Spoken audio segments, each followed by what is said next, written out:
Hello students, कैसे हो?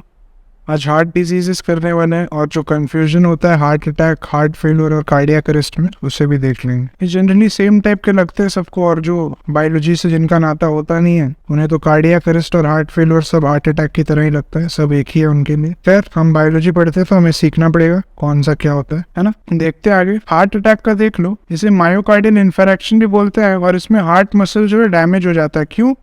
क्योंकि ब्लड सप्लाई इसको ठीक से मिल नहीं पाता है, कहीं पे क्लॉग हो जाता है, कहीं पे कोई आर्टरी ब्लॉक हो जाता है, जिसके वजह से ब्लड सप्लाई सही से हो नहीं पाता है, तो हार्ट मसल डैमेज होता है। और अगर इसको बिना ट्रीटमेंट के छोड़ दो, if left untreated, the muscle begins to die as it won't get enough oxygen. Sufficient oxygen नहीं मिलता है तो किसी भी बॉडी पार्ट को ऑक्सीजन नहीं मिलेगा, तो वहाँ पे लोकलाइज डेथ होगा, और इसीलिए इसका नाम मायोकार्डियल इंफारेक्शन भी है। मायो का मतलब मसल, कार्डियल कार्डियक का मतलब हार्ट, और इंफारेक्शन का मतलब localise tissue death due to inadequate blood supply.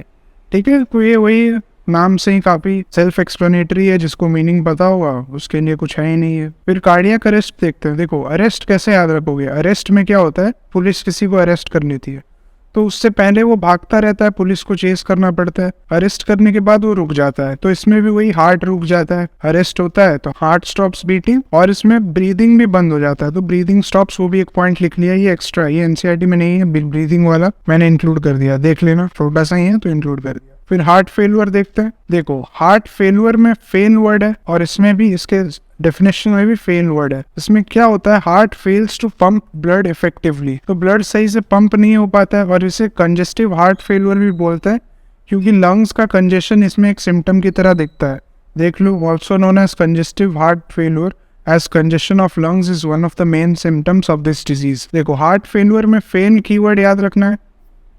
हाँ, कार्डियक अरेस्ट में स्टॉप, कोई भाग रहा था, उसको पुलिस दौड़ा रहा था, फिर वो पकड़ा गया तो रुक गया, हार्ट स्टॉप्स। और अटैक में क्या होता है, किसी को अटैक करो मतलब किसी को मार रहे हो तुम, डेथ, तो इसमें वही होता है। देखो, मसल बिगिंस टू डाई, यहाँ पे वही पॉइंट लिखा है, muscle begins to die as it won't get enough oxygen. अभी जो बाकी की डिजीजेस है वो भी देख लेते हैं। एंजीना दे रखा है इसका, और दूसरा नाम भी है एंजीना पेक्टोरिस, इसका पूरा नाम है बेसिकली। और फिर इसमें क्या होता है, तो चेस्ट पेन होता है, मिडिल एज्ड लोगों में देखा जाता है। देखते हैं क्या लिखा है। acute chest pain when not enough oxygen is reaching the heart muscle due to reduced blood flow। तो ये ब्लड फ्लो रिड्यूस होता है, तो ब्लड इनफ जा नहीं पाता है, ब्लड नहीं जाएगा तो ऑक्सीजन भी नहीं जाएगा, इसकी वजह से चेस्ट पेन होता है। और ये मिडिल एज और एल्डरली में मिला जाता है ज़्यादातर, वो लिखा हुआ है। ऐसे तो बुक में लिखा हुआ है कि हर एज ग्रुप में पाया जाता है, लेकिन ज़्यादा प्रोमिनेंट है मिडिल एज और एल्डरली में। ठीक है, फिर बाद में देखते हैं क्या दिया है। कोरोनरी आर्टरी डिजीज, ये देखते हैं, कैड भी बोलते हैं इसे, एथेरोस्क्लेरोसिस भी बोलते हैं। इसमें वही है, वेसल्स क्लॉग हो जाते हैं, ल्यूमेन पतले हो जाते हैं। देखते हैं क्या लिखा है। Vessels supplying blood to heart muscle are affected, वही है, वेसल्स कहीं डैमेज होना है कहीं ना कहीं से। देखते हैं कैसे होता है। Lumen of arteries get narrower due to deposits of calcium, fats, cholesterol and fibrous tissue.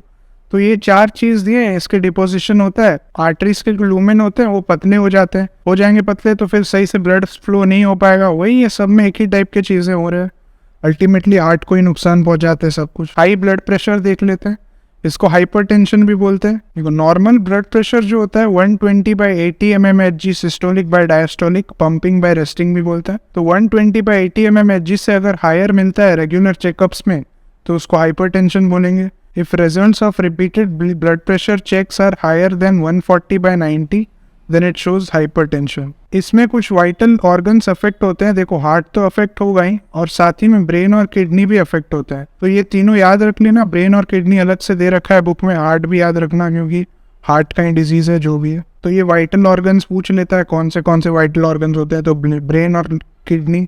Liver वगैरह ऑप्शन में दिया होगा तो उसको मारना नहीं है। ब्रेन, किडनी और हार्ट तो बेसिकली सबको याद रहता ही है। ठीक है, खत्म करते हैं, चलो इतना ही था। Thank you, bye bye. अरे यार, ये साइकिल वाले, गाड़ी को भी अभी जाना है, बच्चों को भी अभी चिल्लाना है, बढ़िया।